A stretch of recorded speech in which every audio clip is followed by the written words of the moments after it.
don't know whether it's reassuring or adding to the gloom and doom, but over the last 5-6 years I've been involved in 2 ITE surveys since I've been working with Ofsted in other areas, and if it is any consolation, that inconsistency of practice happens in other areas as well, not just in EAL. And just to give you 2 examples, I led a survey, that was 8 years ago now, on teacher training of teachers of lesser taught languages, not French, German, Spanish, but the lesser taught languages, and what was the quality of the provision. And it was everything from high quality training with organisations such as Goldsmiths, Edgehill, tailor-made training for the specific languages that the teachers were intending to teach, whether it was Urdu, Arabic, Chinese or whatever. We had that at one extreme, and at the other extreme, a school where they had enrolled a Chinese teacher on the basis that she worked in the local fish and chip shop and spoke Chinese and didn't have a single qualification whatsoever. I spoke to my colleague, who some of you may have heard of, Angela Milner, who is the national lead for initial teacher training. My role is EAL and ESOL, and said I was coming to today's seminar and were there any key points that she wanted to pass on. And just linking in with the Carter review, my ITE colleagues have been doing some retrieval of ITE generally and have been communicating with the Carter review for some of these findings. These haven't been disseminated yet, again, I haven't put anything in writing, so this is the first time anybody will have heard any of these. But certainly the key findings that they have found, the inconsistency over monitoring, evaluation and moderation, partner settings, where there's a lack of robust QA mechanisms and partners not fulfilling their responsibilities, variation in the awareness and understanding of those who contribute to the assessment of trainees, so mixed messages from the various people who were assessing the trainees after their teaching experience or the end of training. Trainees and former trainees using different types of assessment practice, marking and feedback and not having enough experience of that. Transition, these are all the things that have been mentioned in these 2 presentations today. The transition, insufficient attention to the transition from, not only from primary to secondary, but from initial training, induction and employment, sharing of information between organisations. And interestingly, there was a finding on EAL as well.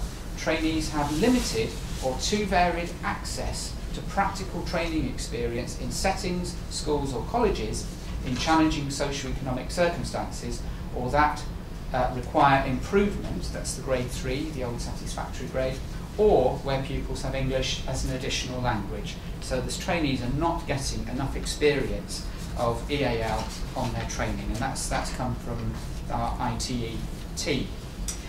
Listening to the presentations, I had 2 feelings going through my mind really.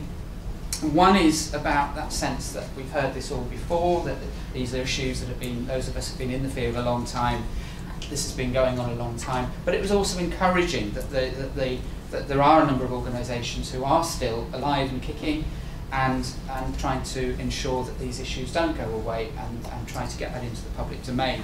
And I think this issue of communication, I think, is a key one, how this is disseminated, where these key findings are going, who are listening to these key findings, who are the key people that need to hear these messages, the key drivers. And it is a very challenging circumstance we're in at the moment. I mean, the whole political agenda at the moment, with the DFEE, there is no longer anybody for me to talk to in the DFEE in my EAL role, because there is no EAL team anymore. There are a couple of people I talked to about Gypsy Roma travellers, and I'll come back to that in a minute. But there isn't, and yet 10 years ago it was the DFEE that established some funding for EAL pilots for the training of teachers, training of TAs, and Ofsted evaluated that. Those of you who know Sylvain Wiles and myself, we were involved in that, and we evaluated. I was responsible for evaluating the TA training in Enfield and Portsmouth and Hampshire, and Sylvain looked at the teacher training in Birmingham, Massey and Dagenham and Redbridge. Some recommendations, some really good stuff going on in that training. Recommended that this was rolled out. Enfield, for example, had a distance learning package that could have easily have been rolled out to those parts of the country that are more difficult to reach. Nothing happened. Absolutely nothing happened. And I don't know what, the DFE lost the materials in the end, so nothing ever happened with any of that work that happened. We've heard about the TDA, again, all of that work that stopped. 5 years ago I did a survey that didn't get published, looking at the effectiveness of the EAL coordinator in schools. And the finding of that was out of 41 schools that we visited, only in 20 of them could we say that the EAL coordinator was suitably experienced, qualified and knowledgeable to be the EAL coordinator. In only half, and that was a whole range of schools across a range of settings. That didn't, as I say, didn't get published, but the same issue of the inconsistency. We'd have one extreme, it was the most junior, unqualified member of the school who got that role. It could have been the head teacher at the other extreme, who was the coordinator but didn't have a clue about EAL. Incredible inconsistency there. And just coming right up to date now with the survey that I've been involved in, that, what have I done there? The report was published just before Christmas. The report was ostensibly about Roma pupils. It was entitled Overcoming Barriers, Ensuring that Roma Children are Fully Engaged and Achieving in Education. But it was an opportunity to evaluate what was happening in the wider EAL field in those authorities and schools that we visited. The survey focused on Derby, Sheffield and Manchester, but just prior to that I'd visited Herefordshire and Lincolnshire, and the reason I'd gone there was that the gap in attainment in Herefordshire and Lincolnshire was larger than any of the other authorities in terms of GCSE outcomes. To rural authorities, as Kathy was saying, massive gaps, even though those two authorities were quite successful in terms of outcomes overall, but not for EAL and not for free school meals either, interestingly enough. And more recently I've been to visit Bradford, Peterborough and Kent to look at what was going on there and how they were responding to migration primarily from Eastern Europe. And I did want to just refer briefly to a couple of points that were made here, because I think they link in very closely to the points that were being made in the audit. If I draw your attention to paragraph 45, if I just give you the reference at this stage, you probably won't, many of you have seen the report, but paragraph 45 stated the absence of a lead specialist in the local authority did lead to the lack of training, the lack of consistency, a lack of networking and training. Now we talked about training for Roma, but also for EAL as well. So without that, and we know, we've just heard today, 40 authorities, there isn't that local authority person. So we have to find what other ways can we find to develop those networks to ensure that there is somebody, at least in the authority, whether that's a hub school, whether that's through the consultants, whether that's through the professional associations, that there is a network in every authority that can spread good practice. Because if it's not coming from there, we're in a field now, as you say, it's a marketplace, the academies, it's up to them whether they buy in or not. There isn't anybody from the local authority, if they're concerned about the practice that's going on, and they've heard that in the academy down the road, the children get locked in a broom cupboard for 6 months, and with the Polish-speaking TA, and after 6 months they come out allegedly speaking fluent English. There's nothing you can do about that. There's absolutely nothing the local authorities can do. They may not even know about it. It could be just, you hear the rumours. So the need for those networks is absolutely crucial. In schools, again, when I spoke to coordinators, incredible inconsistency. There was a coordinator I spoke to in a certain city that shall remain nameless, a primary school, where 60% of the pupils had spoke English as an additional language. We're not talking about a rural setting, isolated learners. This was 60%. And this particular EAL coordinator was not a qualified teacher, came from an SEN background, considered that EAL and SEN was the same thing, and basically the SEN strategies would work equally well for EAL. Had not heard of any professional association. This is paragraph 45 still, by the way. And that is a sort of a oblique reference to NALDIC, because I did say, have you heard of NALDIC? And I might as well be saying, have you heard of the latest washing powder? It meant absolutely nothing.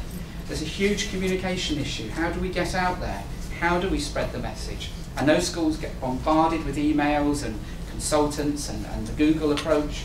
How do we make sure that those associations and professionals who are offering good practice get to the top of the list when people are Googling?